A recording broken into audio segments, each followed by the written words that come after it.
Assalamualaikum. Welcome back to Podcast Campus Chronicles, where we bring the voices of brilliance and inspiration from Sakhar IPA University to the world. Sakhar IPA, especially its Department of Mathematics, continues to produce exceptional minds who make a global impact. Myself, Rabia Rahman, and today I am truly honored to feature Sir Parvez Malah, a distinguished faculty member of Sakhar IPA who completed his master's from this institution and is now pursuing his studies in America under the prestigious Fulbright Scholarship. This episode is a glimpse into his remarkable journey of learning, dedication, and success. Let's talk with him. Assalamu alaikum, sir. Walaikum salam. How's कैसे everything, हैं sir Rabia? आप? Good. Everything. अल्हम्दुलिल्लाह sir, आप सुनाएं. Alhamdulillah. Thank you so much sir हमें join करने के लिए. जी सर. कोई नहीं, ये तो मेरी रिस्पॉन्सिबिलिटी है और मैं कोशिश करूंगा कि जितना हो सके जितना भी मेरा एक्सपीरियंस है वो आप लोगों के साथ शेयर करूं और ज़्यादा से ज़्यादा लोगों थैंक तक यू वो सो पहुंच मच. सके. Thank you so much sir. Sir थोड़ा फॉर्मली स्टार्ट करते हैं हम ये जानने से कि आपकी एकेडमिक जर्नी सखर आईबीए से और ये जो आपकी फुल ब्राइट स्कॉलरशिप है इस दौरान जो आपका जर्नी रहा है इसके बारे में हम आपसे जानना चाहेंगे. बहुत सारे चैलेंजेस भी यकीनन आपने फेस किए होंगे, उनके बारे में हम थोड़ा बहुत जानना चाहते हैं. और जो इम्पोर्टेंट चीज़ जो स्टूडेंट्स के लिए बहुत ज़रूरी है, ख़ास तौर पे आईबी के स्टूडेंट्स जो जानना चाहते हैं आपसे, वो ये कि जीपीए, सीजीपीए और हमारे जो ग्रेड्स हैं वो कितने मैटर करते हैं, और ख़ास तौर पे अगर हम स्कॉलरशिप्स के लिए अप्लाई कर रहे हैं, फुल ब्राइट स्कॉलरशिप के लिए.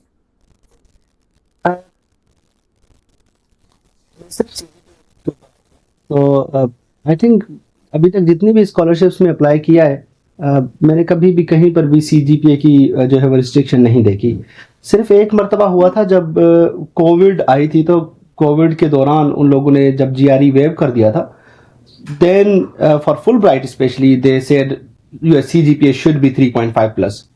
It's kind of they want to cut on the applications. We don't, like if they are waiving GRE, then everybody should have been applying there. So they said, okay, just apply few people. So they cut on the applications and then they put the restriction. Other than that, I think I've never seen any restriction on the CGPA on any other scholarship. Okay, तो मतलब CGPA इतनी ज़्यादा matter आपके कहने के मुताबिक नहीं करती है, ख़ास तौर पे स्कॉलरशिप्स के लिए अप्लाई करते वक्त. जी, लेकिन जो मैं आई थिंक मैंने एक इंटरव्यू भी दिया था या मैंने एक टॉक दी थी सखर IBA में, वहाँ पर मैंने एक वर्ड यूज़ किया था जो कि मैं मोस्टली यूज़ करता हूँ, वो ये कि अखलाकन इतनी होनी चाहिए कि आप खुद सेटिस्फाइड रहें. जैसे if you are okay with 2.7, everybody is okay with 2.7. If you are not okay with 2.7, you should improve it to 2.8 or 2.9. So that's just kind of a self confidence, that if you are confident with your CGPA, everybody else is confident on that. So like इसके ऊपर जो है ना वो बहुत ज़्यादा tension लेने की कोई ज़रूरत नहीं है. Okay, noted sir, thank you so much. Sir आपने अमेरिका में पढ़ने के लिए सबसे पहले कब सोचा और क्यों सोचा? मतलब पाकिस्तान में पढ़ना और बाहर जाके पढ़ना, जाहिर सी बात है डिफरेंस है, वो हम सब जानते हैं, लेकिन रीजंस क्या थे? क्या मोटिवेशंस थी या कौन से रीजंस थे कि आप बाहर गए यहाँ से? स्पेशली USA के लिए मैं सिर्फ 2 बंदों को जो है वो क्रेडिट देता हूँ. एक चीफ साहब हैं हमारे, आमिर सुबहानी साहब, और दूसरे हमारे जावेद ब्रोही साहब हैं. तो जब मैं सखर IBA आया था तो मेरी एज 23 थी, and then I consider 23 age kind of a peak age that you have infinite energy to do anything. तो चीफ साहब कहते थे कि जो है ना परवेज तुम बहुत कुछ कर सकते हो. यार क्या ही करूँगा, लेकिन वो कहते हैं कि तुम्हारे पास बहुत एनर्जी है. And I think same I heard from Javed Brohi as well. और उसने कहा कि तुम ना परवेज चले जाओ, अगर तुमने कोई अच्छी PhD करनी है ना तो तुम अमेरिका चले जाओ, और अमेरिका में तुम जो ना बहुत अच्छी PhD कर सकते हो. तो I think from there I started thinking about going abroad, और specially about America. Okay sir. Sir फिर यहाँ पे रहते हुए और अब आप जिस वक्त IBA में थे उस वक्त आपने बाहर अप्लाई करना और आपकी जो भी स्टडीज़ वगैरह थी वो आपके इफेक्ट नहीं हुई कि आप जब यहाँ पढ़ रहे हैं तो फिर आप इंटरनेशनल अपॉर्चुनिटीज़ के लिए आप जा रहे हैं, तो आपने प्रिपरेशन कैसे की थी, मैनेज कैसे किया था फिर आपने? हाँ, प्रिपरेशन के हवाले से जो जब मैंने जब प्लान किया, मतलब मोस्टली यही होता है कि आप पहले प्लान करते हो कि आपने कहाँ जाना है, और फिर ये है कि आपके लिए उसके लिए ना सफ़र से पहले सफ़र की तैयारी बेसिकली। तो आपने ना कौन कौन सी चीज़ों को जो है हैंडल करना है। तो मैंने जब यूएसए का सोचा, तो यूएसए के लिए उस टाइम पे सिर्फ 2 स्कॉलरशिप्स थी। एक यूएस कॉरिडोर थी जो कि एचईसी के थ्रू थी, और एक जो है वो फुल ब्राइट थी। तो फिर मेरा जो मेन फोकस था वो फुल ब्राइट के ऊपर था। तो अब फुल ब्राइट के लिए जितनी चीज़ें चाहिए थी, तो वो मैंने सर्च करना शुरू की कि मुझे करना क्या है। तो फिर मैं सिर्फ और कुछ भी नहीं करता था, सिर्फ 2 चीज़ों के ऊपर काम करता था। एक कि मेरी जो जीआरई है वो जीआरई कैसे देनी है। तो I was just kind of attempting a lot of mock test. और फिर जब जीआरई की तैयारी मेरी जो है वो लाइक, मैं मास्टर्स भी कर रहा था उस टाइम। मैंने मास्टर्स 2018 में शुरू की थी, 2019 में मैंने ख़त्म कर दी थी। तो कोविड भी आ गया था, तो उसमें ना बहुत काइंड ऑफ एक मैं रात को तकरीबन 9 साढ़े 9 तक बैठता था। तो फिर थोड़ी थोड़ी सी तैयारी, मतलब कोई इतना कोई एक्सटेंसिव टाइम नहीं दिया मैंने जीआरई को। जब टाइम बिल्कुल करीब आ गया एप्लीकेशन का, तब मैं 40-45 दिन बैठ गया था। लेकिन लाइक इससे मेरी कोई आईबीए से रिलेटेड कोई भी चीज़ इफेक्ट नहीं हुई थी अल्हम्दुलिल्लाह से। ओके सर, ठीक है। सर, अब हम थोड़ा स्कॉलरशिप प्रोसेस की तरफ आते हैं। ये कि स्टूडेंट्स जो हैं स्कॉलरशिप्स के लिए किस तरीके से प्रिपेयर हों, तैयारी कैसे करें, और ख़ास तौर पे रिक्वायरमेंट्स क्या हैं आइल्स की या जीआरई की, इनके बारे में हम थोड़ा बात करें। और ये है कि जब वो इसके बारे में तैयारी कर रहे हैं, तो यकीनन आपने भी बहुत सारे चैलेंजेस कहीं ना कहीं फेस किए होंगे, कुछ तगदो तो आपकी भी रही होगी। इसी तरीके से और बहुत सारे स्टूडेंट्स कुछ मुश्किलात से गुजरते हैं। तो वो कौन से ऐसे मराहिल होते हैं जिनसे गुजरना पड़ता है सबको? से इट अगेन, लाइक मुझे लगा कि थोड़ा आवाज़ कट हो गया। सवाल थोड़ा सा क्लियर कर लें मुझे। ओके सर, मैं ये कहना चाह रही हूँ कि स्कॉलरशिप्स के लिए जब स्टूडेंट्स और ख़ास तौर पे फुल ब्राइट के लिए अप्लाई करते हैं, तो वो कौन से मुश्किलात होती हैं जिनका उन्हें सामना करना पड़ता है, और रिक्वायरमेंट्स क्या हैं इनके लिए? आइल्स की तैयारी करनी पड़ती है, जीआरई वगैरह की? तो थोड़ा सा ये जी जी क्लियर जी कीजिए। जी। किसी भी स्कॉलरशिप के लिए जब भी अप्लाई करते हैं, तो मोस्टली यही होता है कि उसके लिए पहले तो आपने फर्स्ट ऑफ ऑल आपने रिक्वायरमेंट देखनी है कि वेदर यू आर एलिजिबल और नॉट। तो एलिजिबिलिटी ओके। क्राइटेरिया जो स्पेशली अगर आप, मैं मोस्टली फुल ब्राइट के ऊपर बात करूंगा कि फुल ब्राइट की एलिजिबिलिटी क्या है। वो यही है कि आप कभी जो है वो यूएसए किसी भी स्कॉलरशिप पे ना गए हों, और आप यूएसईएफपी के मेंबर ना हो, और डिफरेंट आई थिंक डिफरेंट चीज़ें। और आई थिंक सॉरी, मेडिकल के ऊपर रिस्ट्रिक्शन है। कुछ मेडिकल डिपार्टमेंट्स हैं जिसके ऊपर उन्होंने कहा हुआ है कि ये फुल ब्राइट पे नहीं आ सकते। उसके अलावा हर डिसिप्लिन वाला वहाँ अप्लाई कर सकता है। वहाँ पर सिर्फ मास्टर्स के लिए भी होती है एप्लीकेशन, और पीएचडी के लिए। अब मुश्किलात ये होती हैं कि वहाँ पर ना जो 2 डॉक्यूमेंट वो मांगते हैं, पर्सनल स्टेटमेंट और रिसर्च ऑब्जेक्टिव्स, वो यस मोस्टली सर। जो है वो लोगों को तंग करते हैं कि भाई किस तरीके से जो है वो उनको लिखा जाए। लेकिन उससे थोड़ा सा जैसे आगे बढ़ते हैं, और फिर जब उनको पता चलता है कि हमने जीआरई भी देनी है, क्योंकि जीआरई जो है वो मेन थिंग है फुल ब्राइट के लिए, तो आपने जीआरई एनी हाउ देनी है। बिल्कुल। तो जीआरई का जो जो लेट्स से जो सिलेबस है ना, वो कोई इतना कोई लाइक बहुत डरावना नहीं है। लेकिन ये कि जब बंदा इन होता है, जैसे मैथमेटिक्स और इंग्लिश है, लेकिन उनकी जो इंग्लिश है ना, वो मैं हमेशा कहता हूँ कि दैट्स आउटडेटेड। तो आपको वहां पर जाके उसी आउटडेटेड वर्ल्ड में जीना पड़ता है कि आपने उसी तरीके के नॉवेल्स पढ़ने पड़ते हैं, उसी तरीके की वोकेब आपने याद करनी पड़ती है। But with mathematics I think जो मैथ्स वाले हैं उनके लिए तो जैसे काइंड ऑफ डेली रूटीन वाली मैथ है। बट फॉर जो सोशल साइंसेज वाले हैं, उनको बैठना पड़ेगा 2 माह तक कि उस चीज़ को कवर करें। आई थिंक सबसे बड़ी मुश्किल यही है। बाकी जो आइल्स और टॉफल की आपने बात की है, वो मैं अपने स्टूडेंट्स को हमेशा कहता हूँ कि they should try to at least add few sentences in their kind of conversation, जैसे मैं कर रहा हूँ आपके साथ। तो if they do this thing, they are okay with TOEFL और आइल्स, क्योंकि ये कोई बहुत बड़ा जो है वो मुश्किल नहीं है। स्पेशली जो टॉफल और जो लैंग्वेज होती है, वो लैंग्वेज बिल्कुल लैंग्वेज ही है। जैसे हम ना वो जो डिफरेंट रैंकिंग्स होती हैं, you will always go through the language. और फुल ब्राइट की अच्छी यस बात यह है कि they don't ask TOEFL before the application. When you got selected, they will give you voucher, and then they will pay for your TOEFL test. So you shouldn't worry about the language test. But for GRE, you should prepare. Like I said, I was preparing for GRE probably for 3 to 4 years. but like stayed for 40 days completely to kind of prepare for that, like to get 310. Okay sir, Yeah. जो students अगर bachelors के बाद आगे masters के लिए apply कर रहे हैं या फिर मास्टर्स के बाद, तो आपके ख्याल में तकरीबन कब से एक स्टूडेंट को स्कॉलरशिप पे काम करना शुरू कर देना चाहिए? कितना टाइम पहले से? अच्छी बात यही है कि वो जैसे ही फाइनल ईयर में पहुंचे तो वो उस चीज को, मतलब मैं ये नहीं कह रहा कि वो बैठ जाए, वो ये कि जैसे हम लोग स्क्रॉलिंग करते हैं आजकल, सोशल मीडिया का जमाना है, तो मैं स्क्रॉलिंग को कभी भी इग्नोर नहीं कर सकता। Even I do scrolling probably for like 1 or 2 hours। तो अगर आप 1 या 2 घंटे तक स्क्रॉलिंग करते हो तो 1 या 2 घंटे आप स्कॉलरशिप्स वाला टाइम भी निकाल लें, वो जब भी आप फाइनल ईयर में हो, और डिफरेंट स्कॉलरशिप सर्च करें, ना सिर्फ फुल ब्राइट। आप जो है वो लिमिट ना करें अपने जितने भी ऑप्शन है, तो आप ट्राई करते रहें कि 1 साल पूरा उसके लिए थोड़ा बहुत देखते रहे कौन कौन सी चीज़ें ज़रूरी हैं। और मैं हमेशा कहता हूँ कि थोड़े से पैसे भी बंदा जमा करते रहे, थोड़े से पैसे जमा करता रहे, तो वो अच्छी बात है कि आप डिफरेंट, इवन अगर डिफरेंट यूनिवर्सिटीज़ में अप्लाई कर रहे हैं, तो you shouldn't like that admission fee shouldn't hurt you. Okay, got it sir. अच्छा सर, स्कॉलरशिप मिलने से पहले और फिर स्कॉलरशिप के बाद भी आप अपने फाइनेंसेस वगैरह कैसे मैनेज करते रहे? ये थोड़ा ज़्यादा मेरे लिए हो जाएगा कॉम्प्लिकेटेड, लेकिन ये है कि फाइनेंसेस के लिए मैं हमेशा कहता हूँ कि मैं हमेशा कर्जे में ही रहा हूँ।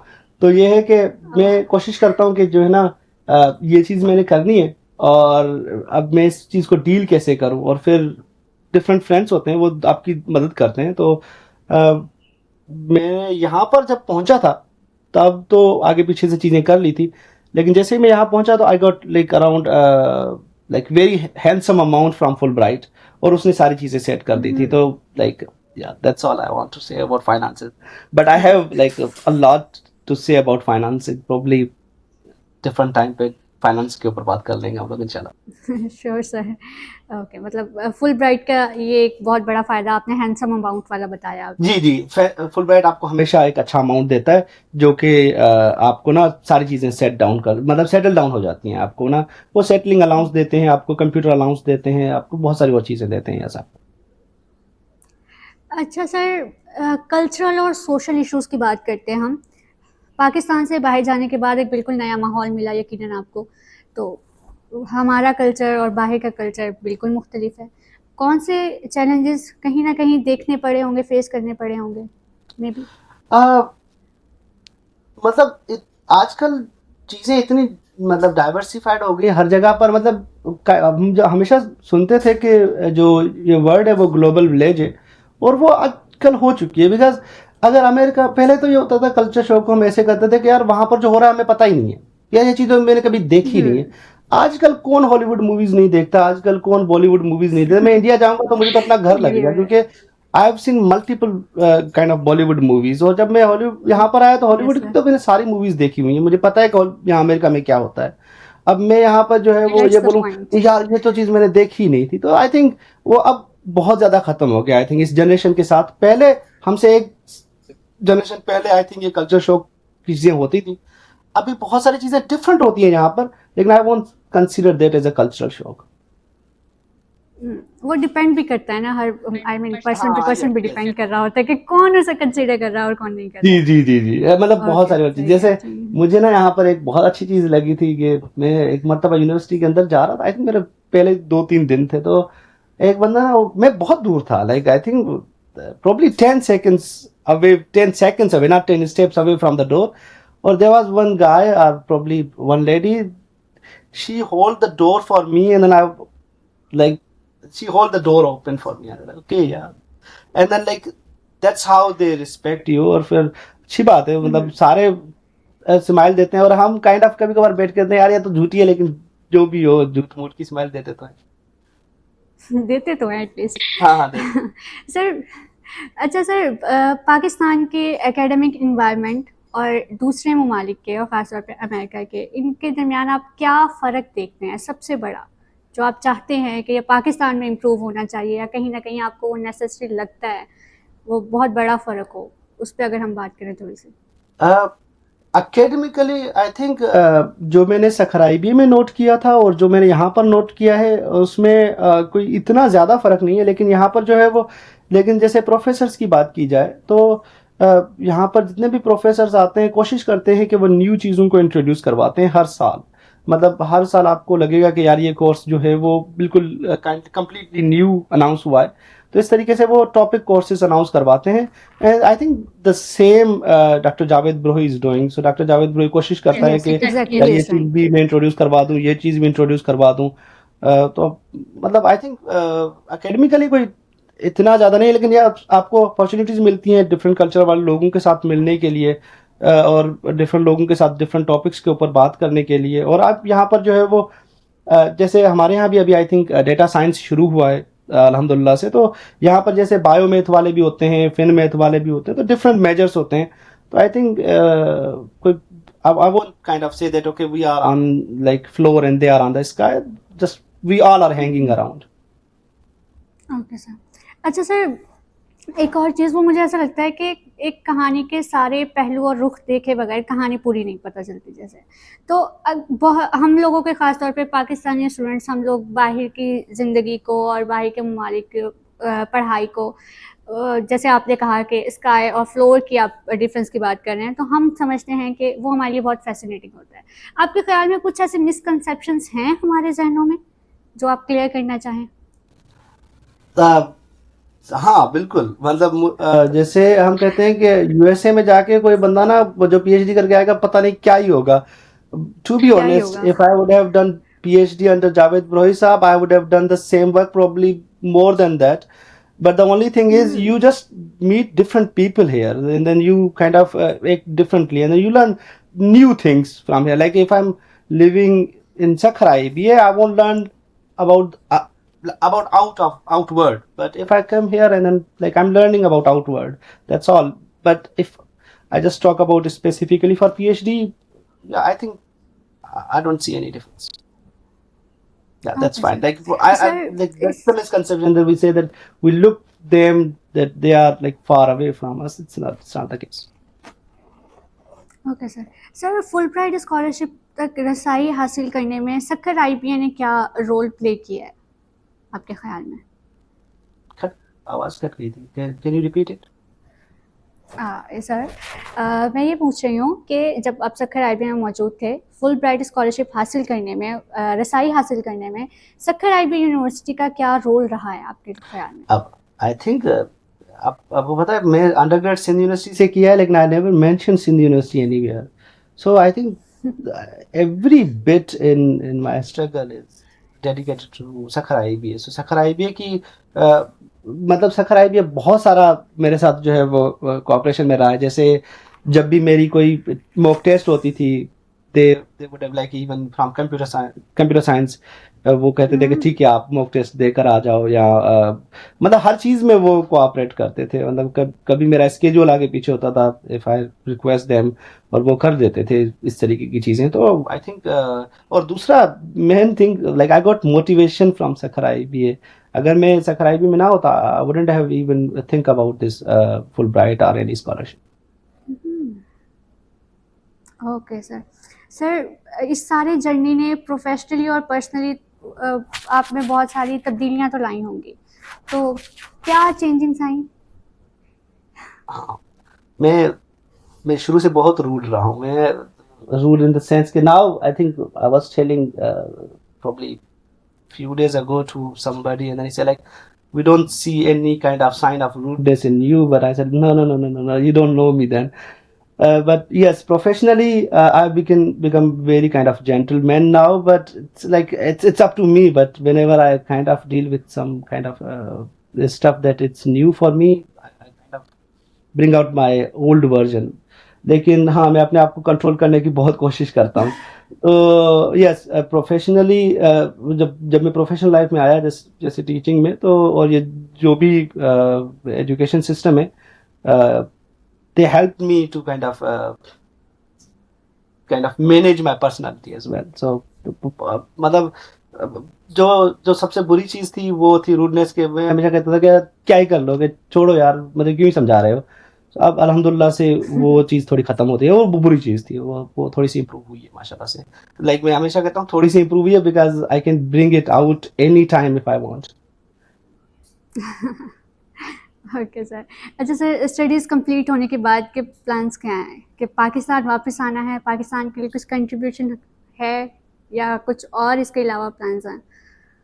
मैं मैं असल में एक बात और भी है फुल ब्राइटर्स के लिए, जो कि आप ना यूएसए में स्टे नहीं कर सकते until unless you spend 2 years in your home country. लेकिन उसके अलावा हमारे पास ऑप्शंस मल्टीपल हैं कि we can go anywhere we want except Pakistan, और अगर पाकिस्तान नहीं जाते तो यूएसए नहीं आ सकते, ये एक कंडीशन है। लेकिन मेरे लिए यही है कि I come back to Sukkur IBA, and then जो शुरू से ही मेरा रहा है, मैं कहता हूँ कि मैं एक बच्चे को आता हुआ देखना चाहता हूँ, एंड देन उसी बच्चे को जाता हुआ भी देखना चाहता हूँ यूनिवर्सिटी से। So what ever I learn, like culturally, personally, professionally, like academically, I just want to teach somebody. So I think, and then in the same institute Sakhar IBA. So कोशिश करूँगा कि ये चीज़ जो है वो आखिर तक जिंदा रहे, ऐसे ना हो कि मैं आऊँ और जल्दी से तंग हो जाऊँ। तो मेरी कोशिश रहेगी कि मैं सखर IBA आऊँ और वहाँ पर कुछ सर्विसेज दूँ कुछ टाइम तक। Okay, thank you so much sir. अच्छा सर, आखिरी के कुछ सवालात हैं स्टूडेंट्स के गाइडेंस के लिए। पहली बात तो ये कि जो एवरेज ग्रेड के स्टूडेंट्स हैं, ठीक है, तो उनके लिए आपकी क्या एडवाइस होगी, जिनकी सीजीपीए वगैरह बहुत ज़्यादा हाई नहीं है? हम्म। जी, मैं हमेशा कहता हूँ कि जो ना आप डिनाइल में ना रहें। डिनाइल ये होता है कि यार देखो, अगर मेरी सीजीपीए लो है तो मैं जो है वो क्या हो गया, नहीं, आप ये डिनाइल ना रखें। आप हमेशा सेल्फ अवेयर रहें। अगर मैंने पहले भी कहा है आपको, if you don't have any issue with 2.7, तो दुनिया को भी नहीं है, लेकिन दुनिया को और चीज़ें भी चाहिए होती है उसको कंपनसेट करने के लिए। जैसे इफ़ आई एम विथ 2.7 और दूसरा बंदा है 3 सीजीपीए वाला, तो एक दूसरा भी की फैक्टर होता है किसी भी स्कॉलरशिप में अप्लाई करने के लिए। जैसे फुल ब्राइट में जीआरई है, तो आप जीआरई के थ्रू लोगों को बताएं कि देखो सीजीपीए, क्योंकि एक स्केड्यूल्ड होता है और बहुत सारी चीज़ें होती है, तो वो मैनेज नहीं कर पाए हम लोग। लेकिन जीआरई देखो इंडिविजुअल थी, मैं बैठा या मैं बैठी और फिर वो मैंने उसमें इतना स्कोर किया है, तो that GRE should compensate your CGPA. ऐसे ना हो कि if your CGPA is 2.7 and then your GRE score is 290, then आप वहां पर थोड़ा सा फिर लैग करेंगे। तो आप किसी एक और चीज से आप उसे कंपनसेट करें, या आप बोलने में बहुत अच्छे हो, या आपकी एक्स्ट्रा करिकुलर एक्टिविटीज बहुत अच्छी हो जो कि लोगों को मुतासिर करें, आप बोलने में जो है वो अच्छे हों, तो आई थिंक डिफरेंट चीज़ें हैं। तो सिर्फ सीजीपीए मैटर नहीं करती। जब अगर सीजीपीए लो है तो compensate it with anything else. So I think ये भी फिर अच्छा रहेगा। Okay okay sir, okay got it sir. Sir एक आखिरी सवाल, वो ये कि कोई एक ऐसा रिसोर्स प्लेटफॉर्म या ऑनलाइन टूल स्टूडेंट्स के लिए स्कॉलरशिप्स की डिटेल्स इंफॉर्मेशंस वगैरह लेने के लिए? उसके लिए तो हमेशा मैं कहता हूँ कि गूगल बाबा हो गया, और आजकल तो चैट जीपीटी भी आ गई है। और दूसरा, जब भी आप किसी भी स्कॉलरशिप के लिए जाएं तो फेसबुक को, मैं तो फेसबुक को बहुत कम ही यूज़ करता हूँ आजकल। I think I don't have any profile on Facebook. लेकिन ये है कि फेसबुक के थ्रू भी जाएं और वहाँ पर जो भी स्कॉलरशिप हमने देखनी है, उस स्कॉलरशिप के डिफरेंट पेजेस होते हैं, तो आप उनको फॉलो करते हैं और उनके लिए एक एक्सेल शीट बना लें कि उसका जो भी स्कॉलरशिप है उसका ओपनिंग विंडो क्या है और वो क्लोज कब होती है। जैसे फुल ब्राइट है, मोस्टली दिसंबर तक वो अनाउंस होती है, और मार्च या अप्रैल तक उसकी कोई डेडलाइन होती है कि यहाँ तक आपने अप्लाई करना है। तो अगर उसके भी बहुत सारे पेजेस फेसबुक पे बने हुए हैं, तो आप वहाँ पर जाएं और वहाँ पर देखें। और बाकी जो नट शेल में जो वेबसाइट्स होती हैं, I really don't like them, और फिर मैं अवॉइड भी करता हूँ कि बच्चे भी उन वेबसाइट्स को यूज़ ना ही करें। आप बस सिर्फ एक पर्टिकुलर स्कॉलरशिप की वेबसाइट को फॉलो करें और उसी के ऊपर चीज़ें देखें। लेकिन हाँ, अगर आप लोगों ने सवालात को देखना है कि उस स्कॉलरशिप से रिलेटेड सवालात जो है वो पूछे गए हैं और उनके आंसर्स कैसे हैं, तो आई थिंक मोस्टली आजकल रेडिट सारे यूज़ कर रहे होंगे, तो उस पर जाकर वहाँ पर देख लिया करें कि इस पर्टिकुलर क्वेश्चन का जवाब जो है वो किस तरीके से लोगों ने दिया है। Okay, thank you so much, sir, for sharing your experiences and insights.